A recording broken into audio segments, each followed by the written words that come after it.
வணக்கம். இன்றைக்கி நம்ம ஸ்பிரிச்சுவல் ஜேர்னியில் பார்க்க போகிறது என்னன்னா, சித்தகுரு இப்போ ரீசெண்டாக என்னோட பேசிகிட்டு இருக்கும்போது அவர் சொன்ன ஒரு டிப் இது ரொம்ப எல்லாருக்கும் தேவையான ஒரு டிப் தான்.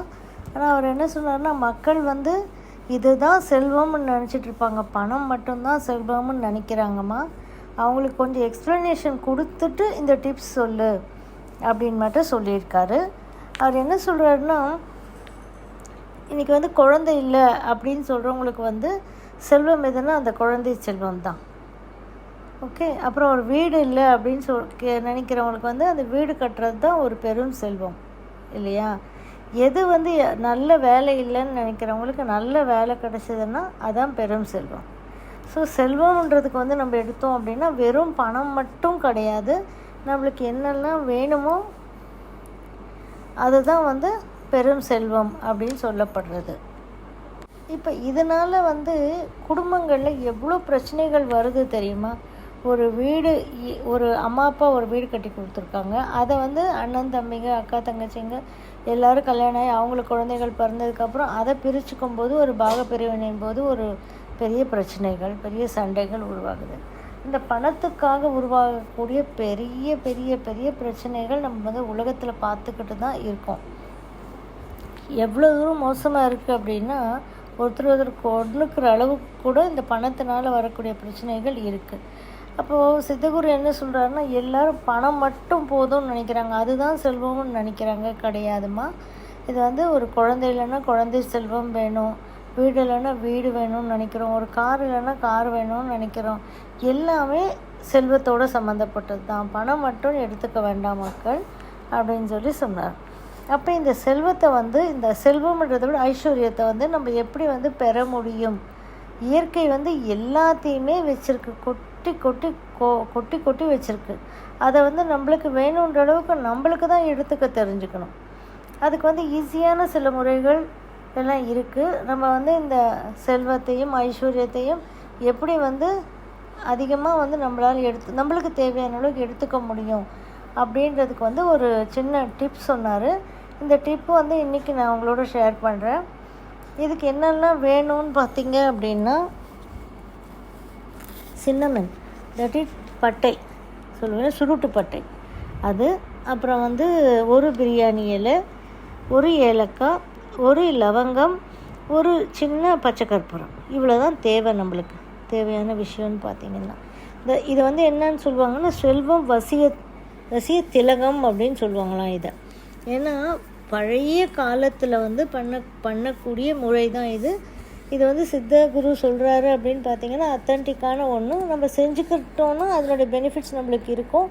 இது செய்யணுன்றதுக்காக இல்லை, இந்த மாதிரியெல்லாம் இருந்ததுன்னு நீங்களும் தெரிஞ்சுக்கிறதுக்காக தான் இந்த விஷயம் நான் சொல்கிறேன். நானுமே செஞ்சுக்கிட்டது கிடையாது, இது மாதிரிலாம் நான் செஞ்சுக்கிட்டது கிடையாது. எனக்கு எப்போவுமே சித்தகுரு சொல்லுவார், உனக்கு என்ன இருக்கோ அது உனக்கு போதும், நீ நான் சொல்கிறது எல்லாம் அடுத்தவங்களுக்கு சொல்கிறதுனா போதும், இந்த மாதிரிலாம் விஷயங்கள் இருக்குதுன்னு தெரிஞ்சுக்கோங்க, அவ்வளோதானே, இது நீ செஞ்சுக்கணுன்றது கிடையாது இதில் அப்படின்னு சொல்லுவார்.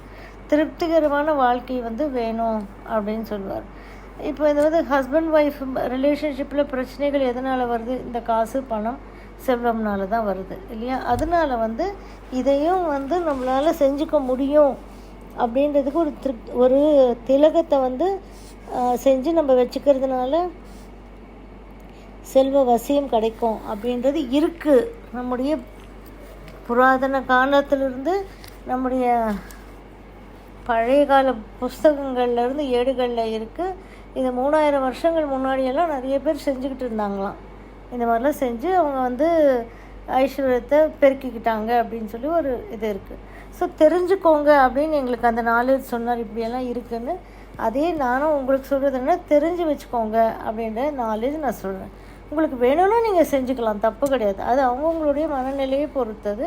பட் என்ன பண்ணணும் அப்படின்னா, நம்ம இப்போது அந்த பிரியாணி இலை இருக்குது இல்லைங்களா, அதை அப்படியே சின்ன பீடி மாதிரி சுருட்டிக்கிட்டு அது உள்ளே இந்த சின்னமன் ஸ்டிக் இருக்குது இல்லையா, அது உள்ளே சின்னமன் ஸ்டிக்கை வச்சுட்டு அந்த ஸ்டிக்குக்குள்ளே ஒரு ஏலக்காயும் ரவுண்டாக இருக்கும் இல்லையா, அந்த சின்னமன் ஸ்டிக்கு, அதுக்குள்ளே ஒரு ஏலக்காய், ஒரு லவங்கம், ஒரு சின்ன துண்டு பச்சை கற்பூரம் வச்சிடணும். வச்சுட்டு இந்த இலையை வந்து அப்படியே பீடி மாதிரி சுற்றி இருக்கோம் இல்லையா, அதை அப்படியே சுற்றி ஒரு வெள்ளை கயிறு வெள்ளை நம்ம நூல் இருக்கும் இல்லையா வீட்டில், அந்த நூலை வச்சு சுற்றிடணும். அது வெளில வந்துடாத வரைக்கும் சுற்றிடணும். அதை வந்து ஒரு பக்கம் வச்சுக்கிறீங்க. ஓகே, இது எப்போ பண்ணணும் அப்படின்னா வளர்பிறை டியூஸ்டே, செவ்வாய்க்கிழமை அன்றைக்கி தான் பண்ணணும். சூரிய உதயத்துக்கு சூரிய உதயம் ஆரம்பிக்கிறதுக்கு முன்னாடி அந்த சூரிய உதயம் டைம் பார்த்துக்கணும். நம்ம அதுக்கு ஒரு 5 நிமிஷம் 10 நிமிஷம் முன்னாடி நம்ம வந்து சூரியன் அப்போ தான் தொடங்கிட்டு இருக்கோம் இல்லையா, அப்போ வந்து பார்த்துக்கிட்டு சூரியனுக்கு நமஸ்காரம் பண்ணிவிட்டு வணங்கிட்டு வீடு முழுக்க சாம்பிராணி போடணும். ஃபர்ஸ்ட் ஆஃப் ஆல் வீடெல்லாம் தொடச்சி நல்லா மஞ்சள் குங்குமம்லாம் வாசப்படிக்கெல்லாம் இட்டு அதை ஒரு மங்களகரமாக பண்ணி வீட்டை நம்ம வந்து வீட்டுக்கெல்லாம் சாம்பிராணி போட்டுட்டு அப்போ வந்து சாம்பிராணி போட்டுட்டு நம்ம என்ன பண்ணணும், சாமி ரூமில் பண்ண வேண்டிய விஷயம் என்னென்னா ஒரு வெள்ளிக்கிண்ணம் எடுத்துக்கணும். ஒரு வெள்ளிக்கிண்ணத்தில் வந்து ஒரு கோல்டு காயின், அது வந்து 1 கிராம் காயினாக இருக்கலாம், ஒரு 100 மில்லிகிராம் காயினாவது இருக்கலாம், 1/2 கிராம் காயினாவது, ஏதோ ஒரு காயின், மொத்தத்தில் ஒரு சவரம் காயினும் இருக்கலாம். உங்கள் இஷ்டம், உங்களோட சக்திக்கு ஏற்ற மாதிரி சின்னதான கோல்டு காயின் வைக்க சொல்கிறார். வெள்ளி கிண்ணத்தில் கோல்டு காயினை வச்சு அந்த கோல்டு காயினில் வந்து கொஞ்சோண்டு கற்பூரம் வைக்கணும். கற்பூரம் வச்சு ஏற்றிட்டு அந்த கற்பூரத்தில் வந்து இந்த நம்ம ரெடி பண்ணி வச்சுருக்கோம் இல்லையா பிரியாணி இலை, சின்னமன், ஏலக்காய், லவங்கம், பச்சை கற்பூரம்லாம் போட்டு ஒரு பீடி மாதிரி சுற்றி வச்சுருக்கோம் இல்லைங்களா, அதை வந்து அந்த கற்பூரத்தில் வச்சு எரிக்கணும். அந்த கற்பூரத்தில் வச்சிடும் போது என்னாகும், பூஜை அறையில் வைக்கணும். அப்படியே வச்சு எரிக்கும்போது இது நல்லா எரிஞ்சிட்டு அப்படியே வந்து கொஞ்சம் கொஞ்சமாக அந்த புகையெல்லாம் வர ஆரம்பிக்கும் இல்லைங்களா. அப்போ வந்து என்ன பண்ணணும் அப்படின்னா அந்த புகை கொஞ்சம் கொஞ்சமாக வரும்போது அப்போ அந்த புகையும் நம்ம மோந்துக்கிட்டு என்ன பண்ணணும், நம்ம வீட்டில் வந்து எங்கே பணம் வைக்கிறோமோ அந்த பீரோவில் அந்த இடத்துல வச்சிடணும். இது வச்சுட்டு அப்படியே இருக்கணும். இப்போ வந்து டெய்லி என்ன பண்ணணும்னா நம்ம அதை பார்த்துக்கலாம். ஆனால் எவ்ரி செவ்வாய்க்கிழமை மட்டும்தான் அதை வந்து தொட்டு நம்ம நெத்தியில் வச்சுக்கிட்டு நம்ம மனசில் என்ன சொல்லணும், நான் செல்வ செழிப்போடு மகிழ்ச்சியாக வாழ்கிறேன் அப்படின்ற வார்த்தையை மட்டும், பாசிட்டிவான ஒரு வார்த்தையை, அதிலே எல்லாமே வந்துடுது. நான் செல்வ செழிப்போடு மகிழ்ச்சியாக வாழ்கிறேன் அப்படின்னு சொல்லிட்டு அந்த செவ்வாய்க்கிழமை மட்டும் நம்ம அதில் நெத்தியில் போட்டு வச்சுக்கணும். இந்த மாதிரி எத்தனை செவ்வாய்க்கிழமை, 40 செவ்வாய்க்கிழமை வந்து நம்ம செய்யும்போது வாழ்க்கை வந்து அப்படியே மாறும்னு சொல்கிறார். 40 செவ்வாய்க்கிழமைன்னா எப்படி, ஒரு வருஷ காலம். ஸோ இது வந்து வாழ்க்கை அப்படியே மாறும் அப்படின்னு சொல்கிறார். இது பழைய காலத்தில் செஞ்சுட்டு இருந்த முறை. இந்த மாதிரி செல்வ வசியத்துக்கு கூட ஒரு திலகம் இருக்குது. திலகம்னா என்ன, இது தானே அந்த கறி மாதிரி வரும் இல்லையா, அதுதான் நம்ம எடுத்து வச்சுக்க போகிறோம் இல்லையா. அது என்ன சொல்கிற, சாம்பல் மாதிரி இருக்கும். அந்த சாம்பல் மாதிரி இருக்கிறத தான் நம்ம எடுத்து வச்சுக்க போகிறோம், நெத்தியில் இட்டுக்க போகிறோம், விபூதி மாதிரி இட்டுக்க போகிறோம். செவ்வாய்க்கிழமை 40 செவ்வாய்க்கிழமை 40 செவ்வாய்க்கிழமையில் வாழ்க்கையே மாறும் அப்படின்னு சொல்லியிருக்காரு.